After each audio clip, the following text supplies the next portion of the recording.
Кыргызстан Орусия лидерин жаңы формат менен тосуп алат. Бул туурасында президенттик аппараттын өкүлдөрү билдиришти.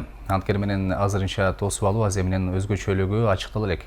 Белгилүү болгондой, Сооронбай Жээнбеков Владимир Путинди расмий сапары менен келип кетүүгө чакырган. Адистердин айтымында жолугушуу эки өлкөнүн достук мамилесин арттыруу, буга чейинки ар тараптуу кызматташууларды өнүктүрүү максатын көздөйт. Мындан тышкары сапардын алкагында эки форум өтөт.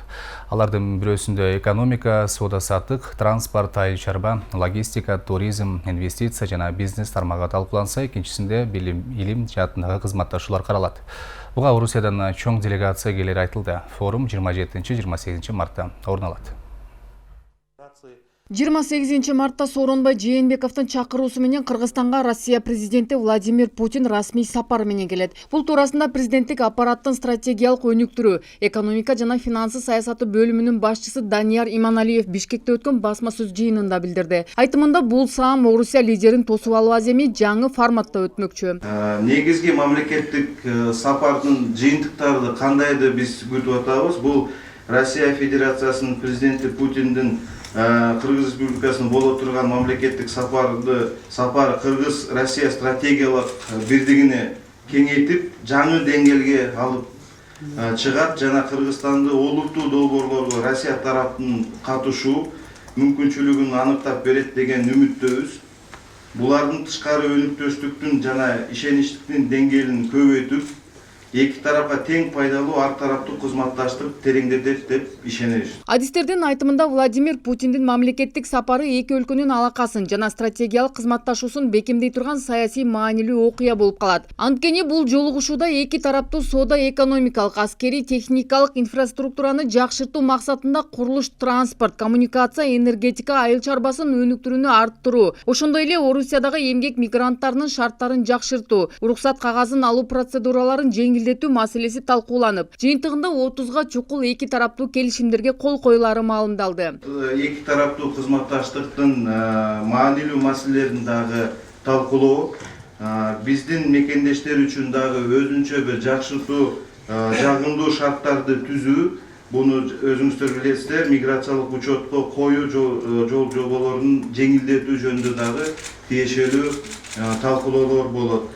Өзүңүздөр маалымдай болгондой, Россиянын президенти Путиндин Кыргызстанга мамлекеттик сапарынын алдында даярдык көрүп атканда Россия тарап биздин жарандарга экинчи этабы менен 22 апрелине чейин тиешелүү миграциялык мунапастыкты дагы кайрадан жарыялаган. Мындан тышкары мамлекет башчылары 8-чи Кыргыз-Россиялык аймактар аралык конференциясына катышат. Анда эки тараптуу аймактарынын жана бизнес түзүмдөрүнүн ортосундагы түз байланышын кеңейтүү, инвестиция тартуу, ишкер чөйрөдөгүлөрдүн ишмердиги үчүн жагымдуу шарттарды түзүү маселелери каралат.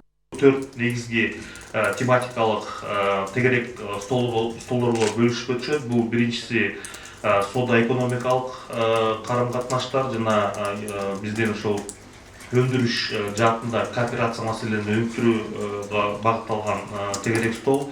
Экинчи тармак бул биздин ошо санарип баягы технологияларды өнүктүрүү жана ошо санарип тештирүү маселелерин ошол ЕСтин алкагында дагы ошол жаңы багыттар жана иш-чараларды ишке ашыруу боюнча талкуулар жүрөт. Ал эми 27 март күнү сапардын алдында Кыргызстан менен Россиянын окуу жайларынын ректорлорунун биринчи форуму өтөт. Форум билим берүү менен илимди өнүктүрүү, келечекте инвестиция деп аталып илимий билим берүүдөгү Кыргызстан менен Россиянын ортосундагы эки тараптуу кызматташуусун кеңейтүү максатын көздөйт. Форумдун итогторунан 70-тей көбүрөөк меморандум жана келишимдер кол коюп күтүлөт.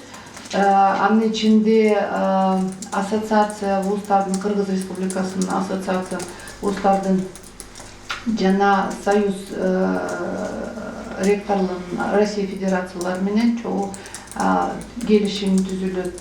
И жана Министерство менен образования и Министерство илим жана билим Россия Федерациясы менен келишим түзүлөт. Белгилей кетсек, Кыргызстандын тышкы соодасынын орчундуу бөлүгү Россия менен жүргүзүлөт. Акыркы жылдары биздин өлкөлөрдүн ортосундагы жалпы соода жүгүртүүнүн төмөндөсүнө карабай, былтыр Кыргызстандын Россияга экспорту туруктуу өскөнү байкалган. Кыргызстандын экономика министрлигинин алдын ала маалыматтары боюнча 2018 жылы эки мамлекеттин ортосундагы соода жүгүртүү 1,5 миллиард доллардан ашык болуп, 2017 жылга караганда дээрлик 4%га өскөн.